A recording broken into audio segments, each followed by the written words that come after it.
Hello people, it is I, 3Godzilla3, the Master of Sonic, and today I'll be showing you how to play Sonic Unleashed on your Windows 10 Intel Core i5 9600K CPU at overclock speeds. Now, the first thing you guys need to understand is that Sonic Unleashed is a very difficult game to emulate. It takes up a lot of computing power, CPU power, and the RPCS3 emulator specifically uses a lot of CPU, more than anything else, really. I've booted up this game, and I opened my settings to see the CPU percentage usage, and it'll go upwards of 98%, 99%, pretty much almost 100, and that's all this thing uses, really. The GPU doesn't matter much at all in the grand scheme of things when it comes to performance of any game, really, not just Sonic Unleashed, but any game you might play on this emulator. So with all that in mind, these are going to be the instructions on how to play the game on this specific build. Right now I have an i5 9600K CPU. I'm overclocked at 4.57 gigahertz. I think that's about the 4.58. Give or take that much. 6 cores and 6 threads, and that's it. In terms of running Unleashed on a build like this, there's a lot of different settings that you have to mess around with. So let's just get into those, since that's what you guys are here for. To start off, you need this version of RPCS3, 0.12.3107. If you do not have this build, there's no guarantee that this game will run. I'm not sure why. I've done probably like at least 10 test runs of this game on different builds. The newest version that we have right now, which I think is 0.14 or 0.13, I can't remember, at the time of this recording, does not, at least with this build, run the game well at all. I don't know if it's because the newer builds are more catered towards higher end CPUs or whatever the case is. But all I know is I've tried this on the newer build and the game doesn't run well at all. I've tried both versions of the game, the US version and the European version. Both of them don't work on the newest build. So try to find this build here, which is 0.12.11107. If you just go to the RPCS3 website, they'll have a link to pretty much all the downgraded versions of this. So, but to get into the meat of it, let's go to config here. Always create a custom configuration if you're doing stuff like this, because Sonic Unleashed is its own beast with its own settings and stuff. So I've tried using this setting. To be honest, it just doesn't run as quick as this one. So I just leave it at that. I know it might seem likely to just click on this because of the lower end CPU, but no, just leave it on these two. Enabling the thread scheduler, at least on the US version of the game, helps it a lot. I've played it with it off, and the FPS would drop a lot of the times. This right here is probably one of your most important bets when it comes to playing this on an i5 9600K. Click on this, lower SPU thread priority. On the bottom it says, usually faster on an i3 or i5, possibly slower, no difference on an i7. So, by default, I don't think this is checked at all. So make sure that this is checked and your game will suddenly run a lot faster. I did a few test runs with it off and pretty bad. When I have it on, it's good. You might encounter some problems in the game where the audio might start just crackling or cutting behind or just choppy in general.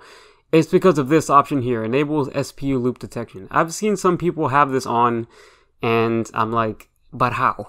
You know, like every time I turn it on, the audio crackles and it's super bad, and every time I've turned this on, it doesn't work. It's not good. So leave this off if you want your audio to be good while running the game. Otherwise, it's going to be really bad. SPU cache I've always left on. I don't think I've done test runs with this off. I don't think it would really change much though. It's just cache. I don't know how it would work, but yeah. So as long as you have these three things on, you should hopefully be good. Especially this one. This is the most important one. SPU block size, mega. Period. Never use safe, never use giga, mega. Safe, for some reason, I think only mainly works with i7 9600K or higher. I've seen people show their settings for this game, for this emulator, using safe, and it runs super good for some reason. But on an i5 9600K, use mega, because that's the only one that really works well. I tried using giga, and it just made things a lot slower. So don't use safe, don't use giga, use mega, because that's the only one that'll keep the game from crashing. That's the only one that'll keep the game from it'll just keep the performance up, basically. I've had this enabled and this on auto. I don't think I've done test runs with these off. I tried looking up to see what they meant, but I couldn't really find anything, so just leave these by default. Like I said, guys, GPU has literally virtually no difference in terms of the game except Vsync. That is the only thing that will affect the stability of the game in terms of keeping the game past the title screen and keeping the game from crashing. For the US version, the US version is US 3244, and the European is, I think, Bless 4025. I can't remember right now, but the European version of the game doesn't need Vsync. I've tried it, and having Vsync on for some reason makes the European game crash. The US version, you need this on, otherwise the game might not get past the title screen, and if it does, then it'll crash at some point. But Vsync helps the US version stability, which is why I leave it on. The only thing that sucks about this is that if I wanted to play at a higher frame rate that's above 60 frames and I wanted the game to just be as optimized as I can't do that for the sake of performance. Like I said, that's only on an i5. If you have an i7 9600K or even an i9 9900K, you might not even need this. I've seen people show their settings for an i9 or an i7. None of them had Vsync on, and they were just somehow able to play the game really good. So if you have an i5, leave Vsync on, because that's going to help a lot. Advanced, for some reason, checking on this really helped performance. I don't know what it is about it, but I think it just preloads a lot of the PPU cache stuff. Like I said, I don't know how it works, but if I check both of these, even silence all logs, it just somehow improves performance. Gyro wake up delay, I've actually seen this help a lot more than anything. I did a complete run through of this game from beginning to end on using one here. I didn't change this to 400 until later just to test performances, because by the end of the game I could already choose the stages and stuff like that and test some benchmarks and stuff. But increasing this to 400 or 200 even can help increase the frame rate. And yeah, so if you have it at 400, go for it. I think putting it higher might help, but I've done a few test recordings of it at like 800 and stuff, and it wouldn't really make a difference. So having it at 400 really helps. I don't think this does anything at all. I've seen people have it at like 120 hertz. I just wish I knew more about what this did, but I left it at 60 hertz and I was able to play the game just fine. So I think this is the main one here. Just leave it at 400 hertz. There's a debug menu in this emulator that you can turn on using the config. If you go down to, I think it's GUI configs, and then go to current settings, there should be a thing at the bottom here that says, here you go, show debug tab. It'll say false initially, but if you get rid of false and type in true and then save it, it'll show that this debug tab. In terms of overall performance, I'm not sure if this really helps. I just have this on because it sounds good. It says force all texture transfer, scaling, and conversion operations on the GPU. So I don't know. I mean, I guess it helps with making the graphics using the GPU, because like I said, all of this emulation is mainly CPU. It uses almost no GPU at all. So anything I can click on to make it so that the GPU does some work, then that's good. So I checked this on. Now, obviously, this is all from a bunch of trial and error. I've done a crazy amount of test runs for this game, just trying to make sure that this thing works, because I only have an i5 9600K, and everyone I've seen that play this game at a very good frame rate, and I'm talking like between the 40s and 60s. Obviously, this game is not optimized to play at 60 frames per second all the time.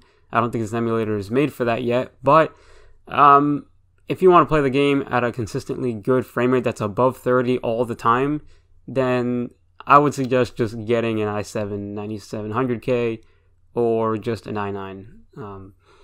Because those are the only builds I've seen where this game runs at a very good frame rate that never dips below 30.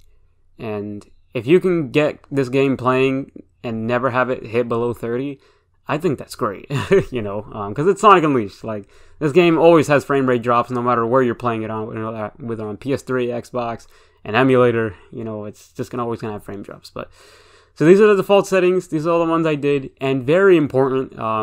Hopefully some of you haven't clicked off the video already, but this is probably the most important part. And if you have this version of RPCS3, you're gonna have this. Go to Manage and Game Patches.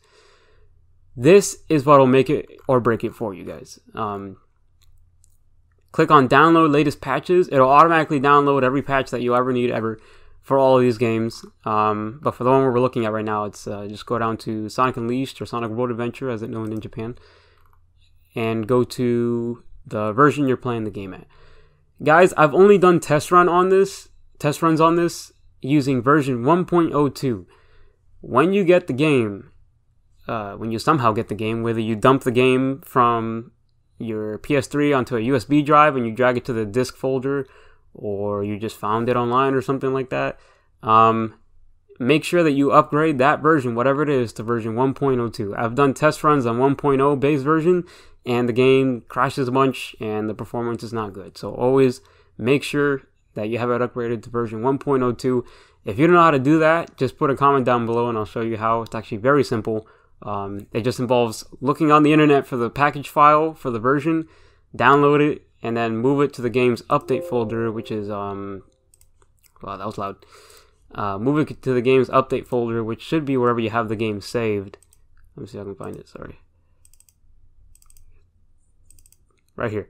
This PS3 update folder, if you put the package file in there, you just go here and install packages. And then you choose the package file, and then it just does it. And it takes 2 seconds. It's very quick. But yeah, always use this one. Otherwise, it will crash and burn, and it's really bad. So, back to what I was saying. Sonic Unleashed, Sonic World Adventure. Click the version that you're using. In this case, it's I'm using the US version 1.02. Have these selected. And yeah. It's a lot of performance issues that this game has, but if you sacrifice these, the games will run at a much higher frame rate. 1280 by 720 resolution. In terms of keeping the game stable, apparently the default resolution for this game is 888 by something. I can't remember what it was at the moment, but if you click on this, it'll allow the game to run at a 1280 by 720 resolution. I always play the game at 2K, so I don't think it matters much, but in terms of base resolution, you need this on, otherwise it won't be stable at all. Disabling depth of field, I'm not exactly sure what this is. I haven't done test runs with it off. Actually I have, but I haven't noticed any differences when it's disabled or enabled, so you don't have to worry about that one much. But I would keep it on for the sake of keeping the performance higher than it is. Dynamic shadows, this is where it gets a little iffy. After this demonstration, I'm going to show you guys how the game looks when it's running on this build with these settings, and you'll notice that when Sonic's running, there's no shadow, and when he's standing still, there's no shadow, and there's no shadow for the enemies or anything like that. That might be a bit glaring to some on their first run through, but as you play the game, you start to just get used to it, and it's not all that bad, to be honest. But with these settings off, the game does not run good at all. I've played the game with these patches off, and it runs awful. It's really bad. You just really need a higher end CPU for this, guys, because if you don't have an i9 or i7, it's really gonna suck. Disable motion blur. I don't like motion blur anyway. It's really just there to cover up some of the frame drops, and it just puts some more work than is needed. So having this off is good. Real-time reflections. I think this has to do with the graphics. So the models and stuff will look more like clayish. I don't think that's the right word to describe it, but that's basically what it looks like. That nice shade and highlights and reflections that you had in the original game, you may not get here. You might just get the basic character models with not much shading at all. Honestly, and me describing it, it all sounds really bad, but once I show you guys the gameplay, it's not actually too bad. It's like a compromise basically for the build that we're using. So make sure to have these on, otherwise the game will not run not run well at all.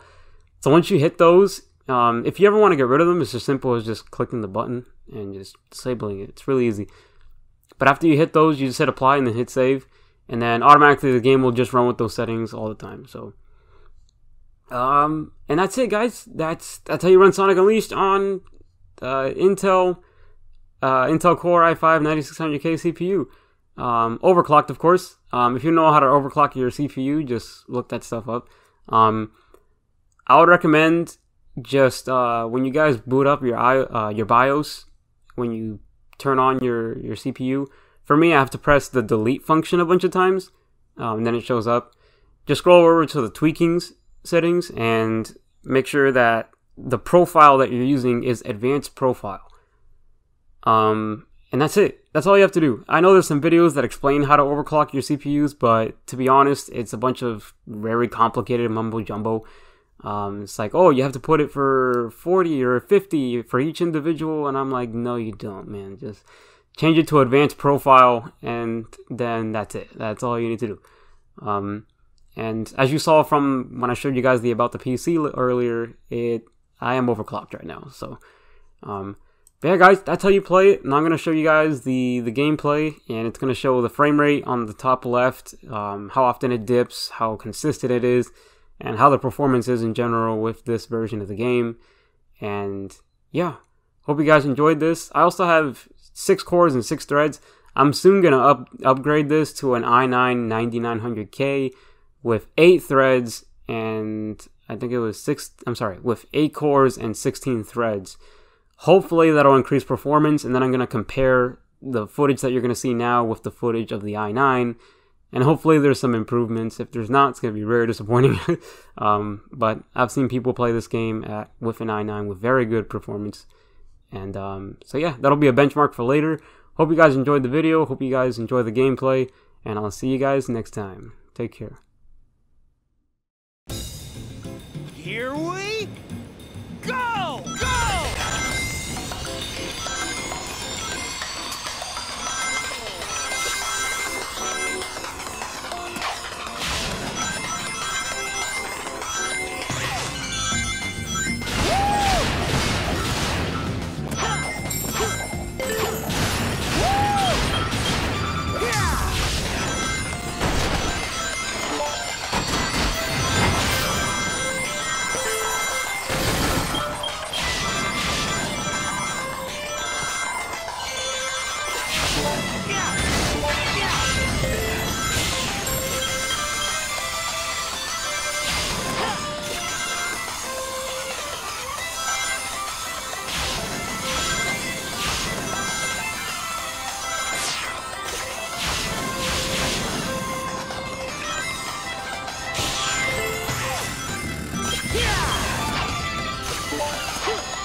Here we go!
Yeah!